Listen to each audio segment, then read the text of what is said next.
Hello, Year 9, and welcome back to school, albeit in a slightly different scenario. I do hope that I will see you in a couple of lessons' time. What I would like to do is spend just one final lesson looking at Pythagoras' theorem. So that was the topic that we were looking at before Christmas to do with triangles. And what we're going to do today is look at actually an application of Pythagoras' theorem by finding the distance between two coordinates. So this will be a great opportunity to see if you still remember how you can plot coordinates in the first quadrant. So the objective for today is work out the distance between two coordinates. And it says we can work out the distance between two coordinates using Pythagoras. This type of question will always be a longest side problem. So I hope you remember from the work we did before Christmas that when we are finding the length of the longest side, we are always adding the square numbers. So we are going to do all of these questions with diagrams. It'll give us a good opportunity to revisit plotting coordinates, and I also think for us it will just make the questions that little bit easier. The questions that you are going to do are identical to the two examples that I am about to go through. If you've managed to print out the sheet, that's fantastic because that will enable you to write this down a little bit quicker for you. If you haven't, then I'm afraid you're going to have to draw out some axes and you're going to have to put a normal title and objective in your book as you would do for an ordinary lesson. So let's look at this first example. It says example 1.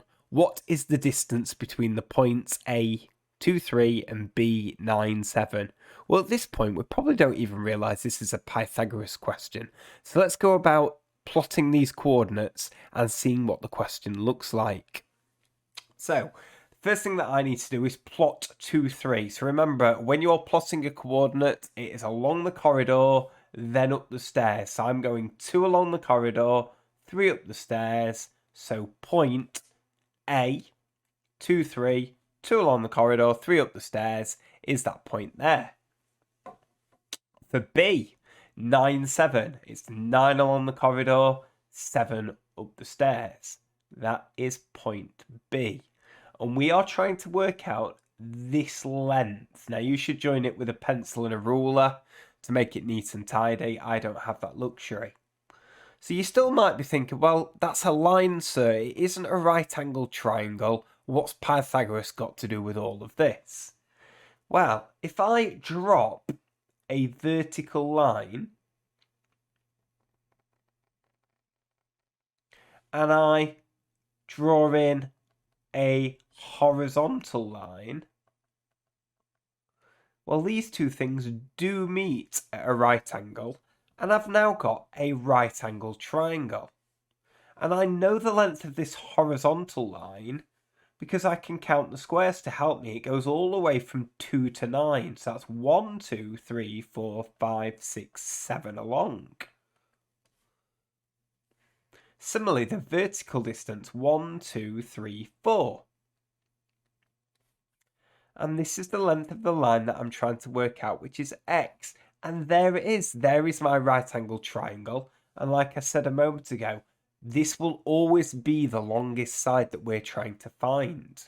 So hopefully you remember Pythagoras' theorem is a squared plus b squared equals c squared. But the way we were setting them out before the holidays is for a long-sided problem, we would say that x squared is this side squared, 4 squared, plus this side squared, which is 7 squared.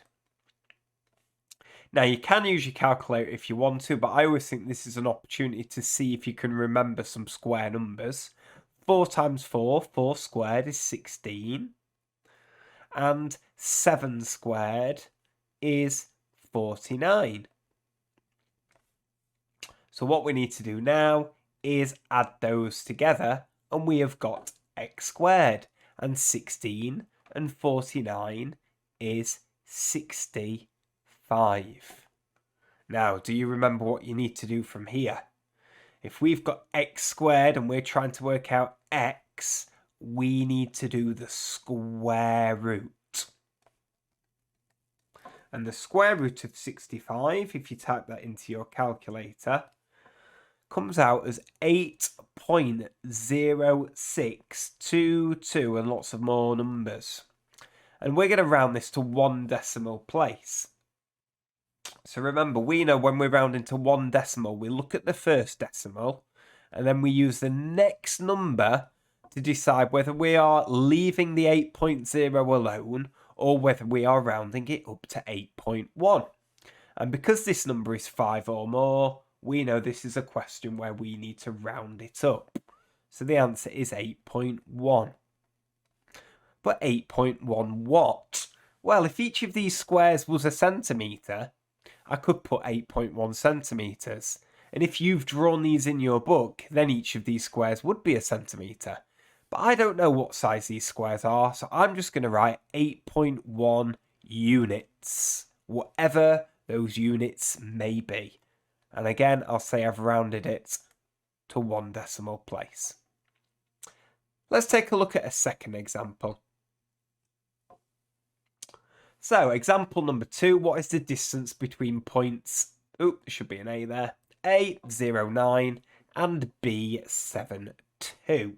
So let's plot those. 0, 9, 0 along the corridor, 9 up the stairs. So that's point A.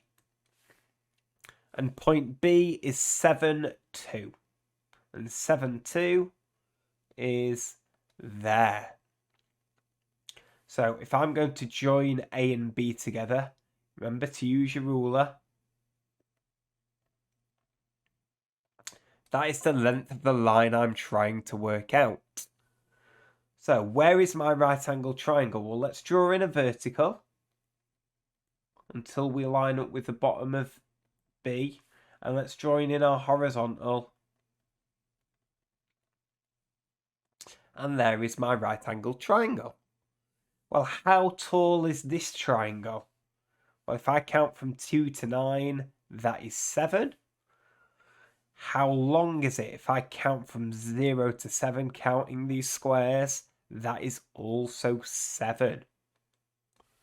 So I've got x squared equals 7 squared plus 7 squared.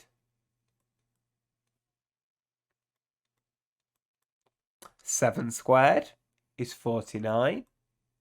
And another 7 squared is another 49. So altogether, that adds up to 98. To finish off, I need to do the square root of 98. So if I type that into my calculator, I get 9.8994 and a little bit more. And again, I'm going to want to round this to 1 decimal place. So remember, there's my first decimal, and then I use the 1 after it to decide how I'm rounding.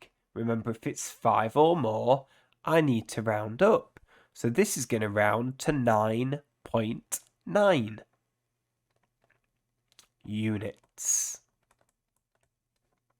1 decimal place. So, I would like you to try 6 very similar questions. And if anyone wants to look at my extension, can you figure out how to do these without having to draw the picture? Then that would be great. You've got 6 questions to try. Do look back at my instructions because you do have access to some answers that you can check your work at the end. Good luck.